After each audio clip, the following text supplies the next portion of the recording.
રાજકોટમાં ward number 2 માં છેલ્લા 4 દિવસથી રાત્રે 12 થી 4 દરમિયાન વીજળી ગુલ થતી હતી, જે મામલે મનપા સ્ટેન્ડિંગ કમિટીના ચેરમેન અને વોર્ડ નંબર 2 ના કોર્પોરેટર જયમીન ઠાકર રાત્રે સ્થાનિકો સાથે પીજીવીસીએલ કચેરીએ પહોંચ્યા.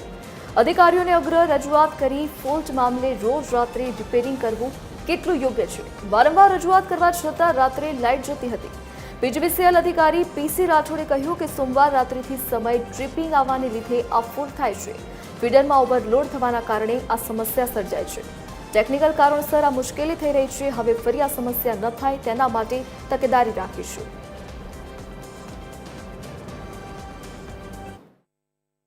ચારની અંદર અડધી પોણી કલાક લાઇટ જાય, 5 મિનિટ આવે ને વળી પાછી પોણી કલાક લાઇટ જાય. કોલ સેન્ટરમાં ફોન કરીએ છીએ તો કોલ સેન્ટરમાં કોઈ ફોન નથી ઉપાડતું.